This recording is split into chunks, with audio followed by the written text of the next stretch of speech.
அனைவருக்கும் வணக்கம். உடம்புல வரக்கூடிய பல்வேறு நோய்களை மருந்து மாத்திரை ₹1 செலவில்லாம வீட்டில் இருக்கக்கூடிய பொருட்களை வைத்தே பல்வேறு நோய்களை குணப்படுத்த முடியும். நம்ம வீட்டில் நிறைய விதைகளை பயன்படுத்திட்டு இருக்கிறோம். அதே மாதிரி இலைகளும் நம்ம வீட்டை சுற்றி நிறைய இருக்கு. இதை பயன்படுத்தியே நம்ம உடம்புல உள்ள நோய்களை குணப்படுத்த முடியும். எப்படிப்பா இலைகளையும் விதைகளையும் வச்சு நம்ம நோய்களை குணப்படுத்த முடியும் அப்படின்னு ஒரு சந்தேகம் வரும். இப்போ நம்ம ஒரு நோய்க்காக ஒரு மருத்துவமனைக்கு போகிறோம். ஒரு சித்த மருத்துவரையோ அல்லது ஒரு ஆயுர்வேத மருத்துவரையோ அல்லது ஒரு இயற்கை மருத்துவரையோ சந்திக்கிறோம். அவங்க ஏதாவது ஒரு மருந்து தருவாங்க, இல்லை ஒரு கஷாயம் தருவாங்க அல்லது லேகியம் தருவாங்க.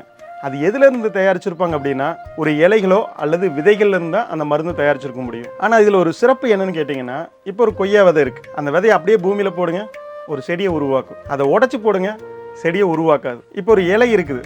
அந்த இலையை கையில் வச்சு இப்படி நசுக்குனீங்கன்னு வச்சுங்களேன், அதுலேருந்து சாறு வரும். ஆனால் அதையே காய வச்சு பவுடர் பண்ணிட்டாங்க அப்படின்னா அதில் சாறு இருக்காது. அப்போ கண்ணுக்கு தெரியாத ஏதோ ஒரு ஆற்றல் அந்த இலைகளையும் விதைகளையும் இருக்குது. அதை நம்ம நோய்க்கு எப்படி சரியாக பயன்படுத்துறது அப்படிங்கிறதா இலை விதை சிகிச்சை. நம்ம கையில் பார்த்தீங்கன்னா உள்ளங்கை இந்த முன்னாடி இருக்கு இல்லையா, இந்த பகுதியில் நம்ம உடம்புல இருக்கக்கூடிய மிக முக்கியமான உறுப்பு அப்படின்னா ராஜ உறுப்புகள் அப்படின்னு சொல்லுவாங்க. அந்த உறுப்புகளுக்கான முக்கியமான பகுதிகள்லாம் இந்த கையில் தான் இருக்குது. அப்போ உள்ளுக்குள்ள ஒரு பொருளை சாப்பிட்டு அந்த உறுப்புக்கு சக்தி கிடைக்கிறத விட இங்கே கையில் ஒரு குறிப்பிட்ட இடத்துல ஒரு இலையவோ விதையோ ஒட்டும் போது அது அதிகப்படியான நன்மை தருது. ஏப்பா இங்கே ஒட்டினா அங்கே போய் எப்படிப்பா வேலை செய்யும் அப்படின்னு ஒரு சந்தேகம் வரலாம்.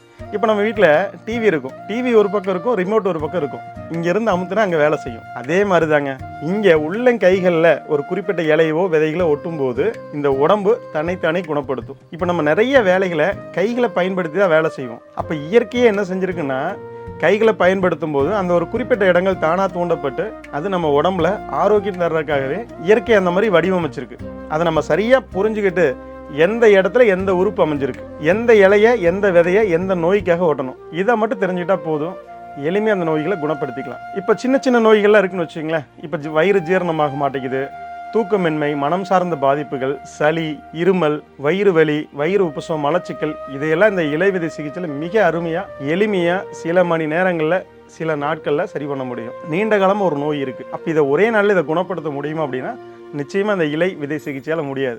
ஆனால் வேறு ஏதாவது மருத்துவம் எடுத்துகிட்டு இருப்பீங்க இல்லையா, அதோடு சேர்த்து இதை எடுத்துக்கும் போது அதுலேருந்து வேகமாகவும் விரைவாகவும் குணமாக இருக்குது இந்த இலை விதை சிகிச்சை உங்களுக்கு உதவி செய்யுது. இது சம்பந்தமா இன்னும் விரிவா தெளிவா யாரெல்லாம் இந்த இலைகளை ஒட்டலாம், யாரெல்லாம் ஒட்டக்கூடாது, இந்த இதை ஒட்டுறதுக்கான விதிமுறைகள் என்ன, இது எல்லாமே முழுமையாக உங்களுக்கு கற்றுத்தர்றதுக்காக வரக்கூடிய ஏப்ரல் மாதம் 25 முதல் 27 வரை இரவு 7 மணி முதல் 9 மணி வரை 3 நாள் ஆன்லைன் வகுப்பு கூகுள் மீட் வழியாக நடக்குது. இந்த வகுப்பு உங்களுக்கு யார் சொல்லித்தர போறாங்கன்னா, இயற்கை மருத்துவர் ஹீலர் சுகுமாரையா தான் இந்த வகுப்பு உங்களுக்கு எடுக்க போறாங்க. இந்த வகுப்பில் கலந்து கொள்ள கீழ்காணும் தொலைபேசியில் தொடர்பு கொண்டு உங்கள் வருகையை முன்பதிவு செய்து கொள்ளுங்கள்.